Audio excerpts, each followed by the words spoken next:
नमस्कार दोस्तों, मैं अजय शर्मा दयाल इंस्टीट्यूट मुंडावर से आप सभी का स्वागत करता हूं। आज जिस प्रश्न पे मैं आप सभी अभिभावकों के साथ और जितने भी स्टूडेंट्स हैं उनके साथ रूबरू होने जा रहा हूं, ये एक बहुत ही चिंता का प्रश्न है कि नीट जैसे एग्ज़ाम के पेपर का आउट होना ये हज़ारों उन बच्चों के और हज़ारों अभिभावकों के उन सपनों के साथ विश्वासघात है जो साल भर अपनी मेहनत की कमाई का एक एक कतरा जोड़ जोड़ के अपने बच्चों को पढ़ाने के लिए किसी दूसरे शहर भेजते हैं और वो बच्चे दिन रात अपनी रातों की नींद को खराब करके अपने जीवन का जो डॉक्टर बनने का सपना है उसको अपनी आंखों में सजो के मेहनत करते हैं। ये कोई छोटी बात नहीं है कि एक गेस्ट पेपर जिससे लगभग 150 क्वेश्चंस सोशल मीडिया पर एग्ज़ाम से पहले ही वायरल हो जाना, व्हाट्सएप लिंक्स पे उनका शेयर किए जाना और इवन बहुत से कोचिंग इंस्टीट्यूट तो सीकर के इस तरह के भी नाम में शामिल पाए जा रहे हैं जिन्होंने इस गेस्ट पेपर में से जो क्वेश्चंस थे उनको अपनी कोचिंग के टेस्ट पेपर के अंदर एग्ज़ाम से पहले सॉल्व करवाया और इनको एज ए प्रैक्टिस टेस्ट वहाँ पे कंडक्ट करवाया है। अब आप एक बात सोचिए, अगर 180 क्वेश्चंस में से 150 क्वेश्चन कोचिंग इंस्टीट्यूट्स के पास इस तरह से पहले ही पहुंच गए हैं, स्टूडेंट्स के पास हॉस्टल तक पहुंच गए, तो क्या देश के और हिस्सों में पढ़ रहे बच्चों के साथ ये चीज़ न्याय है? या उन बच्चों का क्या होगा जिन बच्चों तक इस तरह के गेस्ट पेपर नहीं पहुँच पाए? अगर हम इस इतने बड़े एग्जाम में जिसमें 720 में से लगभग 600 नंबर का paper as a guess paper coaching institute तक पहुंचा है, उस पेपर की कट ऑफ का आप अंदाज़ा लगा सकते हैं। 2024 में भी इसी तरह का स्कैम हुआ था, लेकिन फिर ये जांच आके रुक जाती है कुछ एक सेंटर्स पे।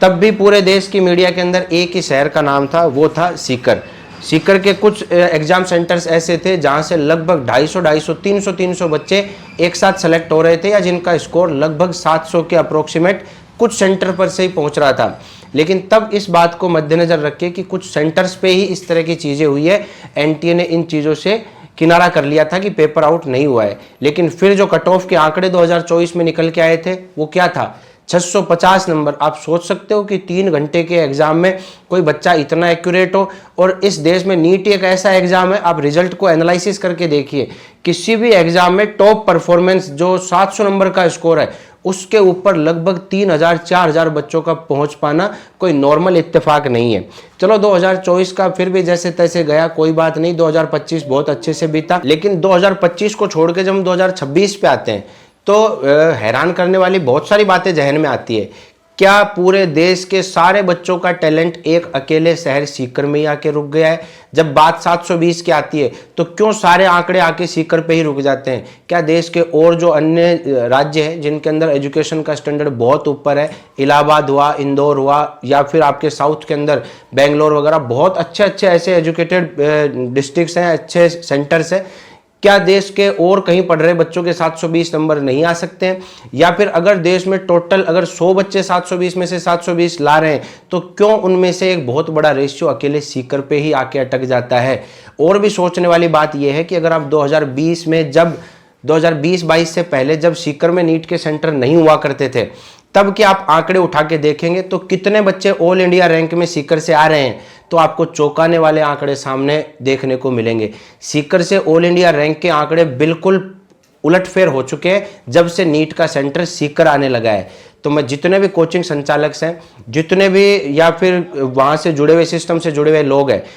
150, 200 किलोमीटर या फिर हजारों किलोमीटर दूर से बच्चे सीकर पढ़ने आ रहे हैं, किस विश्वास पे? कि उनके बच्चों को सीकर में अच्छी एजुकेशन मिलेगी और उनके बच्चे को अच्छे अच्छे मेडिकल कॉलेज में एडमिशन्स मिलेगा। लेकिन इस तरह का सिस्टम कोलैप्स होना, सिस्टम फेलियर करना सीकर की विश्वसनीयता के ऊपर प्रश्न चिन्ह ला के खड़े कर देता है कि क्या कोई अभिभावक अब जो आम घर का से बच्चा बिलोंग करता है वो ये सपना देख पाएगा? अगर इस तरह का पेपर में स्कैम हुआ है तो क्यों नहीं इन कोचिंग संचालक, जितने भी कोचिंग इंस्टीट्यूट ओनर्स हैं, उनको एक साथ सीकर की साख को प्रूव करने के लिए साथ एक मंच पे आके खड़ा होना चाहिए और इस बात की निष्पक्षता से जांच करवाने में हेल्प करनी चाहिए। और स्टूडेंट्स, क्योंकि अगर जो भी कोई कोचिंग इंस्टीट्यूट ओनर है उन सब के लिए एक स्टूडेंट का जो हित है उससे बढ़कर कोई चीज़ नहीं है और उनका ये फर्ज बनता है कि वो सिस्टम के अंदर इस चीज़ में कोऑपरेट करें और सिस्टम पर इस चीज़ का दबाव बनाए कि पूरे मामले की निष्पक्षता से और गंभीरता से जांच हो।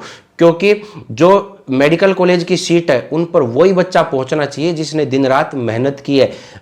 जिस माँ बाप ने अपनी मेहनत का एक एक कतरा अपने बच्चे की पढ़ाई पे लगाया है, अगर इस तरह से एग्जाम में स्कैम होने लगे तो फिर कोई माँ बाप शायद इस तरह का सपना ना देखे कि एक आम घर से भी बच्चा अच्छे मेडिकल कॉलेज पहुंच सकता है। अगर हमें आम घरों के इन सपनों को जिंदा रखना है तो मेरी प्रशासन से और जितने भी इंस्टीट्यूट ओनर है उन सब से मेरी हाथ जोड़ के रिक्वेस्ट है कि इन बच्चों के सपनों के लिए, इनके हितों के लिए आप सब लोग आगे आए और इस मामले की निष्पक्षता से जांच करवाए और जो स्टूडेंट डिजर्व करता है वही बच्चा गवर्नमेंट मेडिकल कॉलेज पहुंच पाए। इस तरह से 150 क्वेश्चंस का पेपर सोशल मीडिया पे वायरल हो जाना और एग्जाम से 2 दिन पहले सर्कुलेट हो जाना, ये आने वाले टाइम पर शायद बच्चे नीट की प्रिपरेशन करने से डरने लग जाएंगे अगर इस मामले की गंभीरता से जांच नहीं हुई तो। उन सभी अभिभावकों के सपनों को हमें जिंदा रखना है, तो हम सबको साथ खड़े होकर इन बच्चों के हक के लिए लड़ाई लड़नी है और पूरे मामले की निष्पक्षता से जांच करवानी होगी। मैं उम्मीद करूंगा कि आप सभी इस चीज में इतना इस मुद्दे को उठाने में कोऑपरेट करेंगे ताकि इस मामले को पूरा सरकार बहुत गंभीरता से जांचे और अपने स्टूडेंट्स को और उनके अभिभावकों को न्याय मिल पाए। धन्यवाद।